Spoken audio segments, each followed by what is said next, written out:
Sasagutin ko dito yung mga most asked questions regarding beekeeping, gaya ng kung paano kami nagkaroon ng ganitong beehive na pwedeng i-drain yung honey straight from the hive, paano nagpunta yung mga bees dito sa beehive, at yung mga iba pang details kung paano mag-set up ng ganitong beehive. Kaya kung interesado kayo ay panoorin nyo lang itong video at ipapaliwanag ko lahat. Ang brand ng aming beehive ay Flow Hive at ito ay designed and manufactured in Australia. I-type nyo lang ang Flow Hive sa Google at lalabas dito yung kanilang website. May mga imitation kasi na made in China, kaya kung gusto nyo ng genuine na Flow Hive ay dito na kayo sa website nila mag-order. Iba-iba rin yung model ng kanilang Flow Hive. Yung prices at shipping fees ay nakadepende kung saang country kayo. According to their website, they can ship international, kasama na rin dito ang Philippines. Yun lang, hindi ka maka-direct purchase from the website kapag ang delivery ay papunta ng Philippines. Pero pwede kayong umorder, mag-request lang daw kayo ng code from their support team. At ganito yung itsura ng Flow Hive pagka-deliver sa inyo, naka-flat pack boxes ito. Yung mga beekeeping suits ay separate mo siya na ipo-purchase, hindi siya included doon sa beehive. May mga pang kids at saka mga pang adults. At ito naman yung mga flow frames or honey frames. Ito yung pinakamahal na part nitong Flow Hive. Dito i-store ng mga bees yung honey at dito rin nade-drain yung honey straight from the hive. Ito naman yung brood box and brood frames. Dito naman maninirahan yung queen at yung mga ibang worker bees. Dito magpapadami ng population yung queen bee. I-assemble mo lahat ito hanggang sa mabuo mo yung beehive. May manual ka na susundan sa pag-assemble ng mga parts. Pagkatapos ma-assemble yung beehive ay nire-recommend ito na pintahan mo muna ito ng weather resistant paint o kaya naman ay tang oil, depende doon sa type of wood na ginamit para mas tumagal yung buhay ng inyong beehive. Ipapadry mo muna yung paint for how many days and kapag ready na ay pwede nyo nang palagyan ng bees yung inyong beehive. At ito ang isa sa mga most asked question kung paano daw nagpunta yung mga bees sa aming beehive. Hindi basta-bastang pupunta yung mga bees dyan sa beehive. So, kailangan ay lagyan natin ito ng mga bees. At dahil first time namin na mag-beekeeping, ay dinala namin itong brood box sa aming local beekeeper na pinakamalapit at siya na yung naglagay ng starter bees. 4 frames nucleus yung kanyang in-install. Yung nucleus hive or tinatawag na nuc sa beekeeping ay isang maliit na colony na merong 4 to 5 frames at meron din itong mated queen at mga worker bees at meron na itong mga laman na honey, larvae, kung ano yung makikita mo sa isang established na colony. Mas maliit nga lang siya kasi ginagamit ito na pang starter bees. So yun yung nucleus box yung hinahawakan ng beekeeper. So ganyan lang siya kaliit. Pag meron ka namang existing na beehive na merong strong colony ay pwede mong i-split ito at ilagay mo yung iba doon sa panibagong beehive. At ayan, natapos na niyang nailagay yung mga bees dito sa aming brood box kaya tinatakpan na niya ito. Pina-install namin itong mga bees October 28, 2024. So wala pang isang taon itong aming colony. Tinakpan muna nung beekeeper yung entrance exit ng mga bees para hindi lumabas ang mga ito habang binibiyahe namin. 10 kilometers away lang naman sa bahay. At dito na yung spot na pagpupwestuhan namin ng aming beehive. Bago pala kayo mag-umpisa ay kailangan planuhin nyo muna yung correct spot na paglalagyan nyo ng beehive. Dapat hindi ito exposed sa public at hindi malapit sa daanan ng mga tao. Yung walang masyadong distraction sa mga bees. Dahil gusto ng mga bees yung peaceful na environment. Kaya yung mga bahay ng mga bees sa wild ay makikita mo sa taas ng puno, sa mga cliff, or cave na malayo sa predators. Pag nagsisimula pa lang or bago pa lang yung colony or beehive, yung brood box lang muna ang ilalagay. Pag establish na yung bee colony, saka mo ilagay itong mga honey frames or super box. Itong sa amin ay in-install namin yung honey frames December 24, 2024, 8 weeks after bee installation. Bago ipatong yung super box ay ilalagay muna itong queen excluder, itong kulay black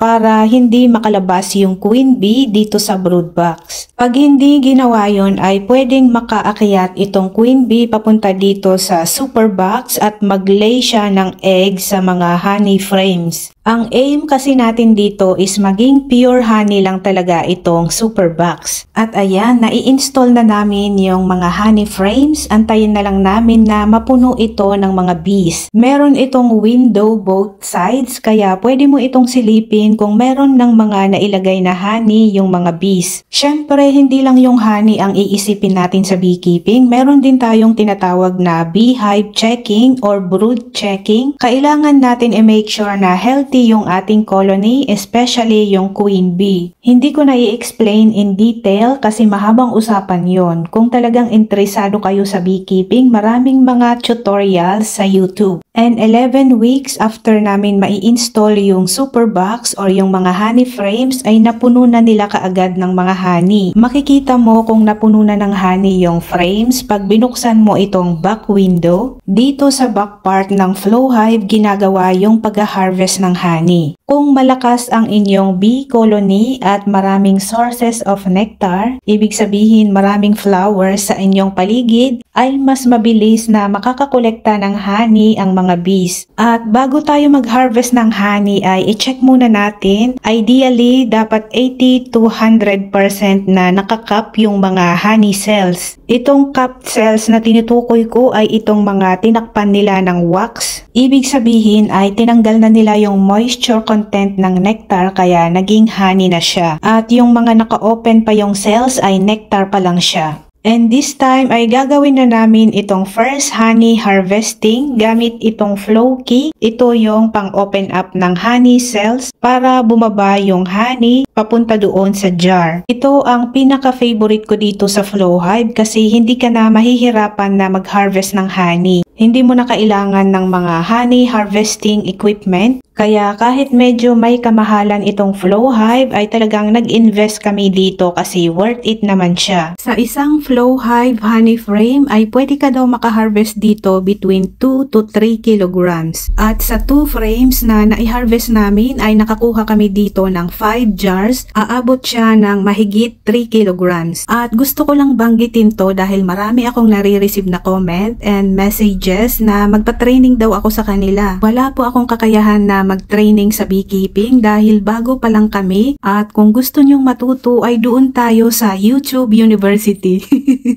Kasi doon ko rin lahat pinag-aaralan yung mga beekeeping tutorials. At ito namang isineshare ko sa inyo ay kung ano lang yung mga basic beekeeping na nagawa na namin. At hanggang dito na lamang mga kahalaman, kung meron pa kayong gustong itanong regarding beekeeping ay paki-comment na lang at ito ay aking sasagutin sa mga susunod na video.